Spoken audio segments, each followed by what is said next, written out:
My next guest today is Tobie Brown, who is a candidate for state representative in the representing the Democratic Party. Correct. And Tobie is from Harrodsburg. Welcome, Tobie. Thank you, Lisa. Thank you so much for having me on your show today. Well, I've recently had the opportunity to meet you, and I'm delighted that you could be here today because I want the viewing audience to get the opportunity to meet you as well and to learn about you. So, since you are a candidate for state representative, yes, who will be running in the 55th district, 55th district, representing Washington and Mercer County. And a portion of Jessamine right. as well. So that's in there right. as well. Right. And so now, Tobie, I just want to know what in the world possessed you to do such a thing. I know it. I feel like anybody who's going to put their name on a ballot needs to have their head examined. To be honest with you, I feel like that I am divinely led to do this, with a lot of prayer and consideration, and a woman who's been just a pillar in the community for so long and with a political background yourself, you know that first of all, you have to be a people person. Secondly, you have to want to make a difference. And then we may be just a tad bit crazy just because it does take so much effort, so much energy to do this, but I wouldn't change anything in my campaign so far. I'm so excited to be a candidate. This is my first time running. I know it, and you took on a big race. I did. I'm not necessarily a politician, but what I say all the time is what's wrong with being a woman who wants to make a difference in the community. So in my district, for example, which is, like you said, the 55th district, and I was born and raised in Harrodsburg, reside there right now. I'm looking around the community and I'm just thinking where's my voice? Where is the voice of the people? Because I still believe, and with all of my heart, that it is for the people and by the people. We are the people, and we still have that power, but somehow I feel like that it's easy for politicians nowadays to either have their own agenda or just really to be out of touch with their constituents, and that's where I want to come in, to help bridge that gap in the community again so that the people of the 55th district feel like that they have a voice out there that's actually being heard and a champion for community and for our children and for our future. That's the main reason that I decided to run. Well, that's very inspirational, Tobie. I mean, and honestly, and as I indicated, you have taken on a big race because you have the incumbent, Kim King, Representative Kim King, the Republican, who has been in this office for a while now, and she's from Harrodsburg, and and that's of course the larger county. But I know that you informed me that you you graduated from Mercer County High School. That's correct. And so you grew up in Harrodsburg. Your parents lived in are they from Harrodsburg, your parents? Originally, they are from Anderson County. Okay. They were born and raised there, but they've been in Harrodsburg for over 30 years. And that's where you were raised? Exactly, and that's where I was raised. Yes. And now you're the daughter of? Jewel Brown and Fred Brown. Yeah. He's a local celebrity around Harrodsburg. Oh, is he? Unofficially, yes. Okay. Everybody knows Freddie Brown. They'll refer to him as Downtown Freddie Brown. Only because it rhymes. I don't know where the downtown comes from, but everybody still knows my dad, and I appreciate that as I've gotten older. Well, I've had the opportunity to meet them both. You all were recently at St. Catherine for the President's Dinner. That was wonderful, by the way. Yeah, it was beautiful. Yes. It really was. And your mom, I see where you get your personality because she's out. And I mean, I just met your father briefly. Now I've met your mom a couple of times, but she certainly has a lot of personality and is very outgoing. Absolutely. And you'll see her on the campaign road and the campaign trail with me. She's like my little campaign roadie, you know. But she enjoys it, and I'm very thankful to be able to have my mother still with me. But then also just to have her by my side, and we can both look back on this campaign trail, and you know, I'll treasure that, something that I'll definitely treasure forever. Right. But she will talk to anyone, and I really grew up with a concept of no one's a stranger. Just because she'll start a conversation up in the Goodwill, in Kroger, gas station, she's going to find something in common with someone, and that has really actually been an unofficial road and an unofficial teaching tool for something like this, you know, for a race like this. So it's really helped me to just say, you know what, I'm not going to be shy. I'm going to go over there. I'm going to introduce myself. I'm going to get to know, you know, the community. Just put myself out there. Right, right. And my mother really has just instilled in me this philosophy, if you will, that truthfully anything is possible. You know, not only do I serve a God of impossibilities, and I do believe that I can do all things through Christ who strengthens me. But my mother has just beat me over the head with the idea that you may be down today, but tomorrow you can be having tea with the Queen. And it is because of that philosophy that I truly believe that anything and all things are possible, which is another reason that I ran this race in spite of, as you had mentioned, the current incumbent having a couple of terms, but you know, God determines at the end of the day who rises and who falls. Yeah. Well, and I'm just delighted to see that as a young person that you are interested in the political system and that you want to make a difference because, you know, in this day and age, so many young people are disheartened by the system, and sometimes I don't think they feel that they make a difference. Exactly. That's the way that I felt. And I'm just going to be honest. It took me, I was probably in my 20s before I started voting. And I know that it should be shame on me. But I had that same mentality of, my vote's not going to matter. It's all, you know, the good old boys club anyway. And why should I try to even make a difference? Now, and you mentioned young, so thank you for that, because I will be 40 in August. Oh, I can't believe it. And I can't either. Time does fly. But now that I'm on the other side, you know, kind of in the middle, I'm like, I wish that I had gotten involved so much sooner. Because truthfully, what young people fail to realize is that the people who are in office now are making the decisions that are going to directly impact them in the future, and it's going to be the greatest impact. So if you have a voice now, you know, we can start discussions about Social Security. And am I going to have it, you know, when I get 65 and 70, and, you know, what's going to happen to Medicare then? Because, yeah, I may not be interested in my 20s about those issues, but now that I'm approaching 40, I'm thinking retirement, I'm thinking what's going to happen, and it's really just starting to just hit home. Yeah. And if I can drive that message to get involved now, especially with the young people, the sooner the better. I was traveling in Jessamine County, and I had met with a city official there, and he said the same thing. You're too young to be involved in politics. Like, I can't believe it. And that's just such a misnomer. You are never too young. You are never too old to get involved and to care about your community. And the sooner that you get on board and the sooner you get involved, truthfully, the better. True.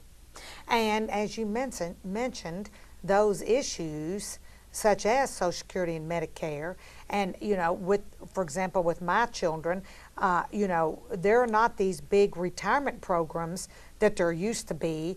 and people that are in work with big factories, and they had retirement at a certain age with good benefits and things.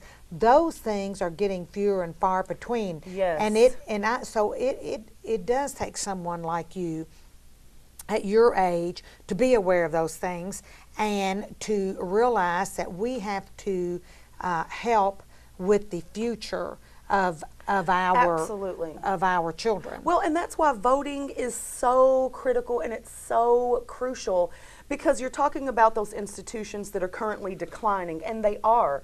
But there are also things like teachers' retirement that we have to care about, and you have to be aware of the incumbent or whoever your leader is. You need to look at voting history and things like that, because you'll find that some legislators vote against teachers' retirement.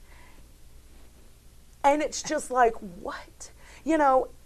That's why also that it's important that we know that we are educated, and that I just think that somehow, I know that everybody's kind of fed up with politics and I'll speak for me personally.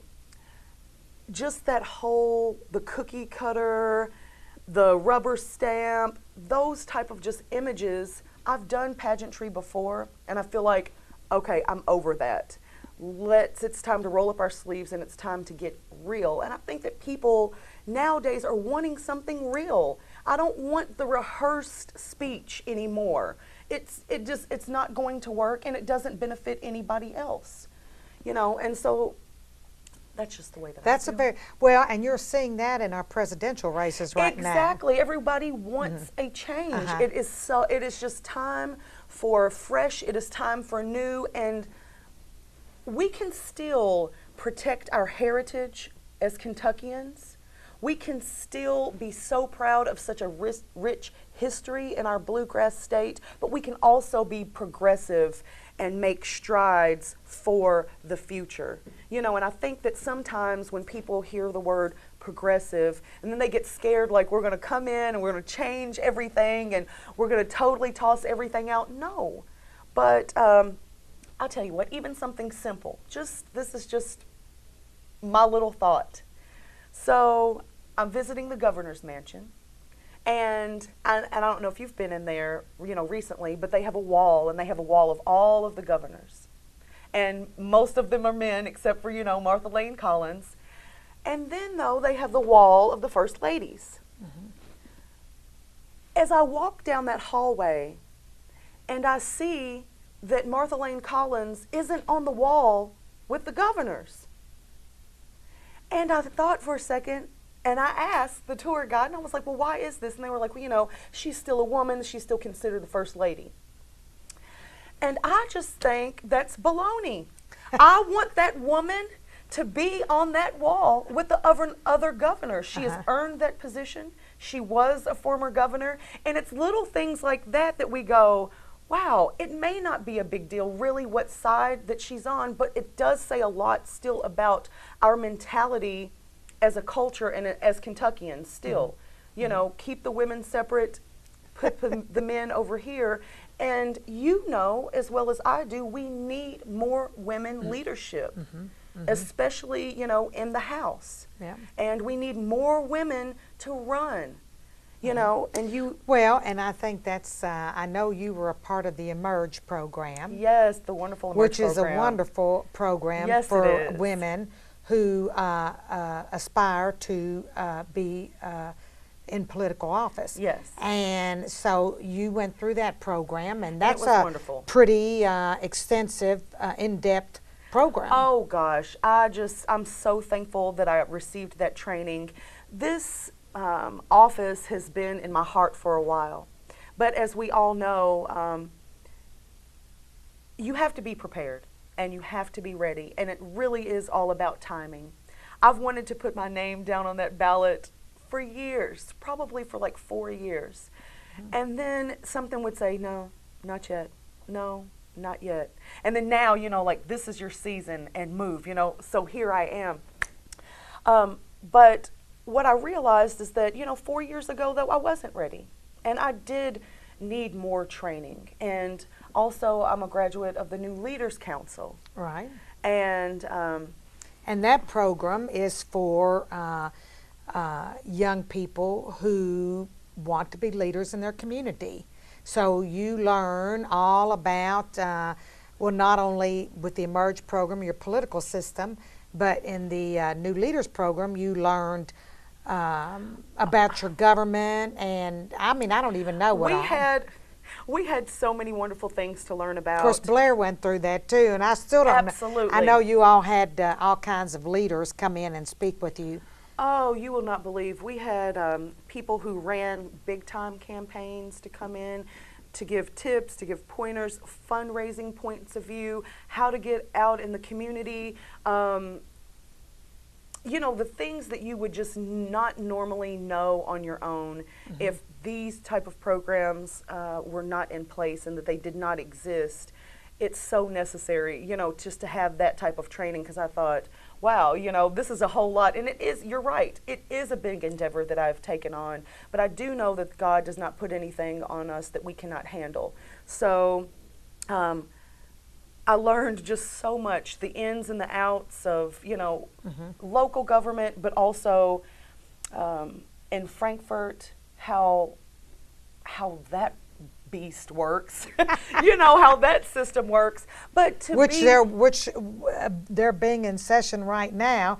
I don't know if they've. I haven't seen any of the news today, so I don't know if they've gotten the budget settled or not. You know, between the what the governor's recommendations were, what the Senate, what the House. You know, it's a lot to understand. It is a huge machine, absolutely. Yeah. And so anytime that, you know, you take your time, study yourself, show yourself approved, you know, I definitely welcome that, you know, opportunity to be able to familiarize myself with, you know, the community and the people and all of those things that campaigning, you know, involves, and how you need that background. Right.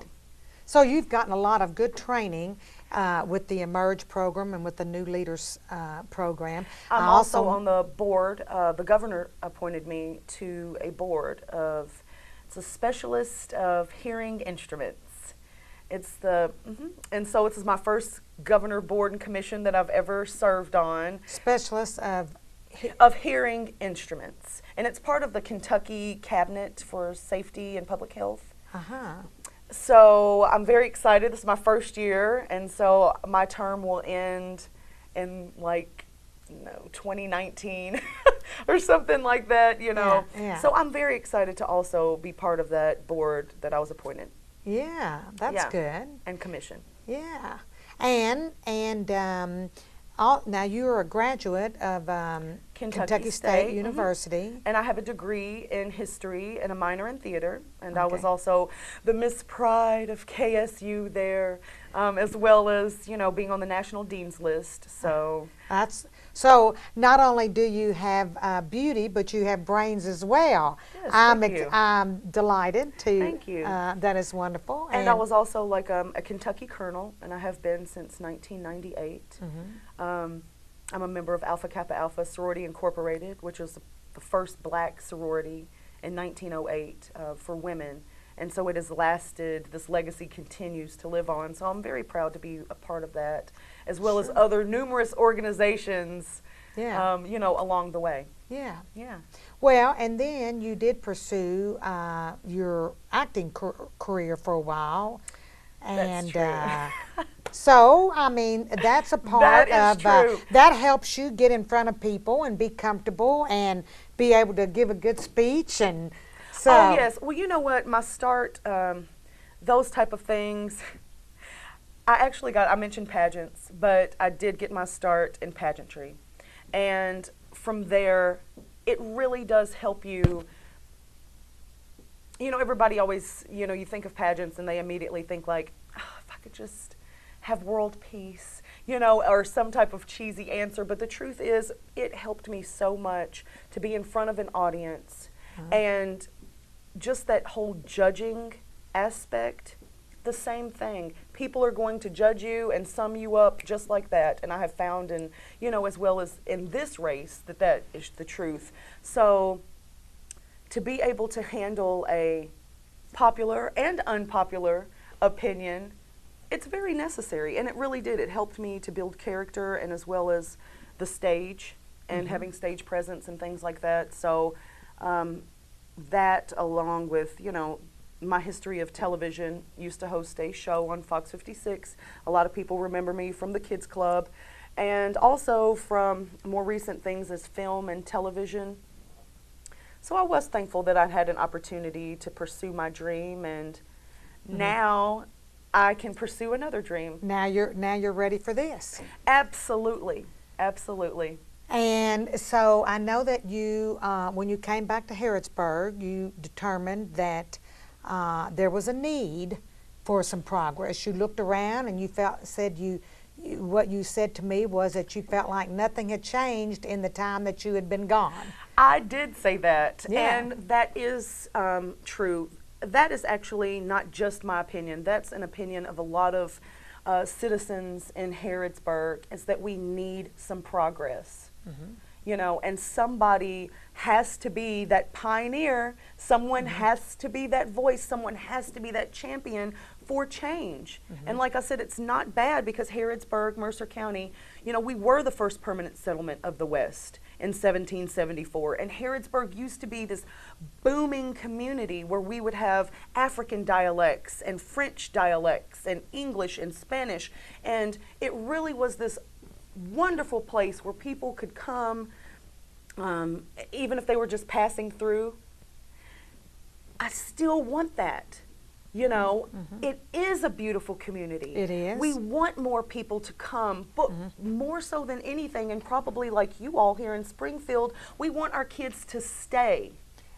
Very And good that's point. one of the challenges, is that, yes, it's wonderful. It's a great place, safe place to raise our children. We have the most beautiful landscape in the entire nation here in Kentucky. And what are we lacking, though? Things to keep our kids here. I know you want your grandchildren to stay here and to be as close to you and to see them grow up. I want my own And children. you want your own To children. come back here to Springfield. And I've already decided with Leah we're going to get them involved in sustainable farming. And because she spoke from St. Catherine College about the berry farming program there. So, and I know that as you go along, you'll be familiarizing yourself with a lot of those types of programs that are encouraging our young people Absolutely. to stay here. Well, here's the beauty of, I feel like, what my campaign is. It truly is an idea that every single one of us are farmers. If we look at it like that, then we understand the concept of reaping and sowing. Farmers understand this easy.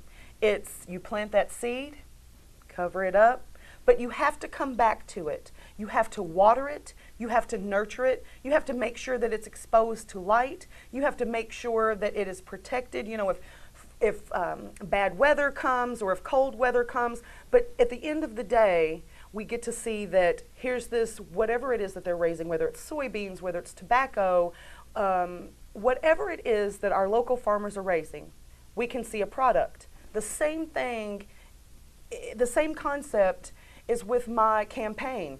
What I want to do is sow these seeds. Sow seeds that I feel like are not being sown in our community, which means let's not neglect these issues like domestic violence. Let's not neglect the issues, and they're hard issues to talk about, whether it's substance abuse or whether it's drug abuse in our community. Let's not neglect the fact that we do need safe places, shelters, especially when Kentucky has one of the highest rates for child abuse in our nation. It's sad and it's terrible, but we cannot forget that these issues exist, but who is watering these seeds? Who's watering the seeds of our children? And you can't be mad if we don't have programs for them, and then they grow up, they either go to jail, become repeat offenders, and then it's just a vicious cycle. How can we stop that cycle? You know, to be productive citizens, because I can tell you're a great mama. I met your daughter. She is beautiful. She is wonderful. She's articulate. She's smart. She's all of those things. She didn't get that by herself. There were people in the community, as well as you, who came along to sow a seed.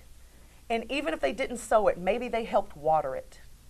And that, truthfully, is my campaign in a nutshell. What are we going to do as a community? Because it is we the people. Mm-hmm. It is, you know, the people, the rule, we. And I just feel like that we've gotten off somehow and forgotten that we've got these seeds in our community. And we need to nurture them we and help need them to, grow. Yes, we have got to nurture them. We have got to help them grow. And how that comes in, even in government, is making sure that we have legislators in there who are going to sow seeds of education to make sure that our budget doesn't get cut. You know, so to make sure that we're no longer Which is, on the bottom. Quite aware is a problem right now. Absolutely, and it really is. Mm-hmm. But we can't forget these things. Like, I may not be able to be everywhere, but man, it's so easy to spread a concept, though, when you're in a position of power, to be able to say, oh, it's us, and we can do this, and get a hold of our community, and get a hold of our children. And it's so cliche.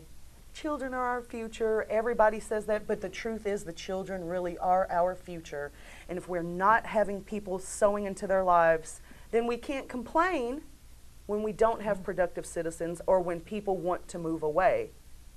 We got to give them reasons to stay at home. Good point. You know, and be productive. So it sounds like you're saying, needless to say, that education is the key. Education is the key. Certainly is what I believe in, and we've got to educate our children. Absolutely, we have to. And our we've got to adults, address though. the abuse and neglect. Absolutely. We've as got well to as address drug abuse. Those are problems that we have to continue to be champions for. Nobody likes Mm-hmm. that because it doesn't paint any community in a great way. But at the same time, there are needs, and we just can't ignore them. Mm-hmm. I refuse to ignore them. Yeah. Yeah. You know, it's not. So are there things that you want to see accomplished that you've begun to think about, or? Absolutely. I'm already thinking, Lisa, of my legacy, and I haven't even gotten there yet. And I'll say yet. But things that I want to do is simply the things that we talked about. I'll talk about my hometown just for a moment. You know, I used to work for the police department, and probably one of the top 5 calls there was a domestic violence call. But yet, at the same time, you hear this gut-wrenching story. You hear these women who are hiding in their closets away from, you know, whether it's their spouse or their partner. And I mean, literally, you know, as a dispatcher, you're sitting there and you've got tears in your eyes, and you're trying to stay calm, and you're trying to stay calm for this other person because, you know, they need that. But at the same time, it will just affect you because I would get off the phone sometimes, or if I'm listening in on conversation during training, and then you're just like, well, what happens then? You know, they may be safe for a night, but then domestic violence usually isn't something that just starts. It's usually an issue, you know, and these women don't have a place, and men, I'll say that because it's not just women, but they don't have a place to go. And if they do have children, we need a safe place regardless. Or we need a program for the people who are on drugs, because heroin is taking over our youth. And it's not just Harrodsburg, it's a nationwide epidemic. And if it's not heroin, it's meth, and it's something else. But they still don't have a program, even if it was a halfway house, or even if it was a rehab center, or whatever it is. What is being done to address this? Because it's not a black issue, and it's not a white, it's not a female, male, it is not a rich or a poor thing. This drug epidemic affects everyone in our community. Law enforcement, they have children that are on drugs, preachers. So it's not just a, demographic specific thing. And we need to have more of those type of programs to let these people know we do care about you. We are willing to sow seeds. And if we can continue to get you out of this cycle, then you can help and you can help and you can help. And it's that sowing and reaping at the end of the day. Yeah. And those are certain things, and those are simple things that I want. And even, for example, I'll say in Springfield, I was in Willisburg not too long ago and getting to know the people over there in that community. And I was just listening because I feel like that one of the great things that any great leader does is listen. So I'm just listening. I'm listening to all these concerns. Something simple like your children in Washington County getting to play softball in Willisburg right by the school, but they can't play, for example, at night because they don't have lights at the softball field. Well, I'm not a miracle worker, but what I can do is say, okay, Washington County, this is how, I can help. And it's something simple, like how can we raise $25,000? Can we do donations from different churches? Can we get people to make pledges? What resources do we have to get people to donate? It's something small, but yet it's something so large, so that they can be safe, so that you can go outside and enjoy the great American sport of baseball. Some simple things. I'm not trying to reinvent the wheel. I'm just simply saying, why aren't we caring? These are tangible things that, yes, that I can work on and that we can have progress. Then let's do it. Let's do it. I'm with you 100%. Yes, and even like fairgrounds, getting a fairgrounds or the fairgrounds like for here in Springfield. I was talking to the mayor, and she's a wonderful person, and we were just having a conversation, but I said, well, what is it that you all need and the things that, are personal to Springfield and to Washington County? Well, she talked about fairgrounds, something simple, a community fair. Maybe I will not be able to raise all the money. Maybe I will. Maybe I won't even be a part of the process. But what can I do? Run my mouth, be a voice about it, start a conversation, get people aware and alert, bring people on board. It's the us. It is the us. It is the us. It is the us. It is the we. It is the we. It is the we. I think that's fabulous. I do. Because oftentimes, there's not necessarily, you might not have the actual financial resources to do that, but when you start a conversation and you get people involved, you can find a way when you all work together. When we work together, and that's what that is just, it is that we. And I can't, push that enough. It really isn't my campaign.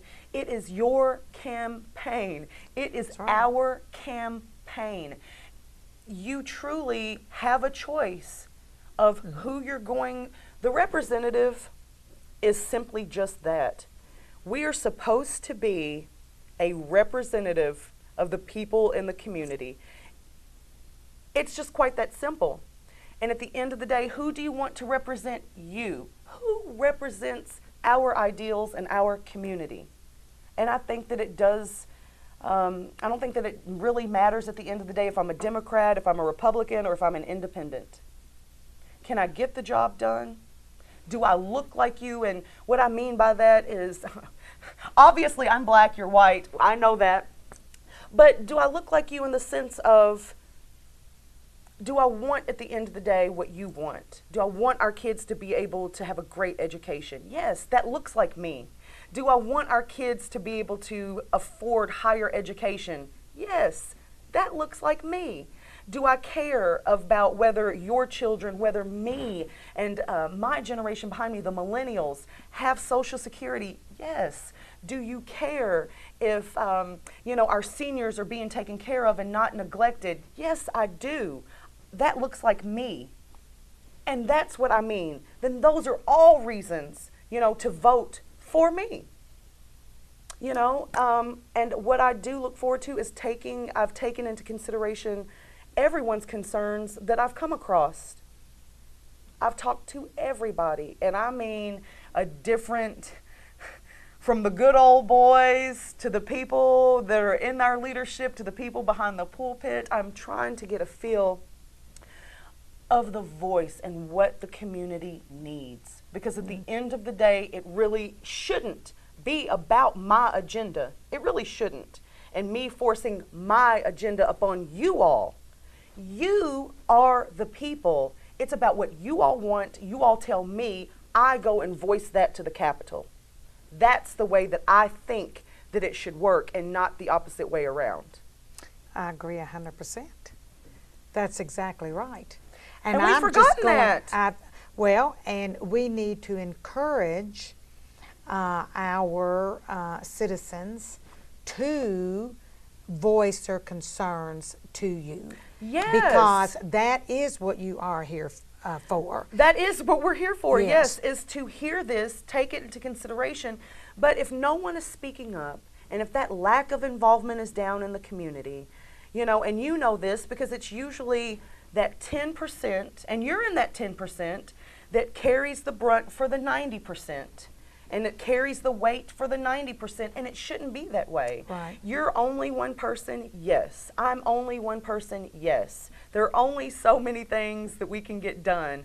But if that other person started to care, and if that Sally shows up at the meeting, and if somebody else comes to city council, and if, you know, somebody actually joins the Democratic Women's Club or the Democratic Club, I mean, then we're starting to see impact, you know. But it's, That's you right. know that. I mean, and it's also, even in the Bible, the harvest is plenty, but the workers are few. It's the same concept.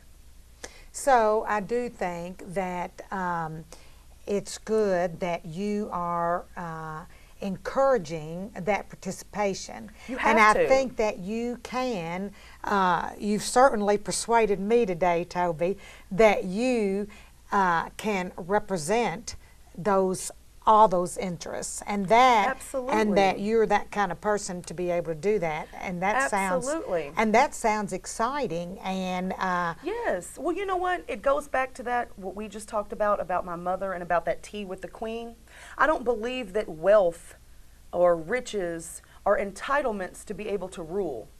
I don't believe that you have to have a household name, or I wouldn't have put my name down on that ballot. I don't believe that you have to be rich, or I wouldn't have put my name down on the ballot. I don't believe that you have to be white, or I wouldn't have put my name down on the ballot. I just believe that you can be a person who cares enough about our society, who cares enough about the next generation that comes along, and who wants to make a difference. I mean, everybody always talks about, yeah, how big this office is, but at the end of the day, so what?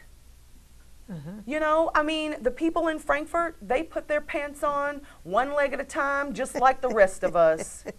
And God is no respecter of persons. And I believe that. Yeah. With all of my heart, I don't, Yeah. you know, I don't believe that I had to have had some long lineage of political fathers and, you know, my history. That's ridiculous. Yeah.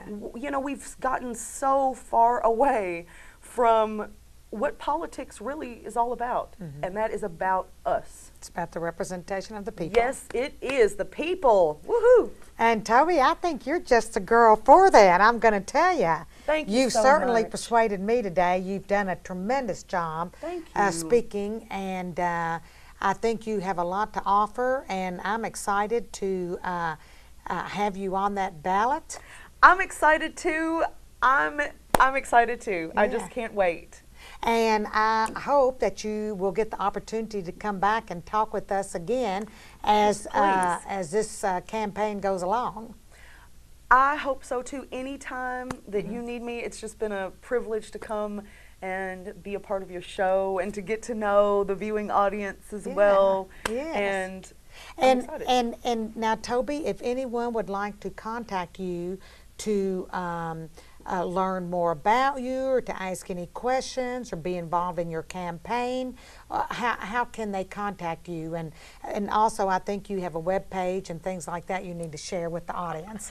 I do. It's Tobie Brown for Kentucky, and that's Tobie Brown. FOR, and then Kentucky is spelt out. So Tobie Brown for Kentucky at gmail.com. Also, you can call me anytime. My phone number is 859-734-7344. That's so easy, right? And also, yes, there is a website, and it is through Wix. So it may be a little long, but I'm going to tell you that it's Tobie Brown for KENTU .wix.com. And there's like a / And Wix is District spelled 55, how? WIX. And the W-I-X. reason that it's Kentu, it's that, and I didn't know this, but when you're setting up that website, they go by your email. That's how they give you that. So you only get so many characters, and it cut off Kentucky. So that's Okay. that's why it's Kentu, KENTU. Okay. Yes. Uh, And follow me on Facebook. I also have a Facebook page, Tobie Brown for State Representative. Friend me, get to know me, invite me to come speak and to get to know you and your community as well. yeah. I'm ready to serve. And you can invite Tobie to any of the local events. That's just another opportunity to get to meet Absolutely. people and hear their views. Absolutely. Invite me inside. I tell you, I've been going inside of the school systems, and the main thing I've been doing is observing and listening to the voice of teachers and hearing their cries and seeing what they do on a day-to-day basis. So even if you would like for me to come speak to the classrooms, that's something else that I do as well, is speak to the children, you know, go to different organizations. I even teach Bible studies. You know, that's a little tidbit that you don't know about me, but I did a little seminary while I was out in California. Didn't graduate, but I did some seminary studies. Okay. So I don't have my degree in biblical studies yet, but that's something that I also do, women's empowerment groups, any type of public speaking, in any way that I can. Great. Yeah. Yes, you know, any way that I Yeah. can just hear you and we can do an exchange. That's what I look forward to. Yeah. So everybody be sure and invite Tobie Yes. to come speak or be a part of your event. Yes, please do that. Yeah. And thank you, Lisa. Well, thanks. Just seriously for everything and for continuing to be a pillar in this community and continue to being a face and continuing to be a champion just for people and for the cause. So I appreciate you. Well, thank you, Tobie. You're welcome. And I appreciate you. Thank you. Thanks again.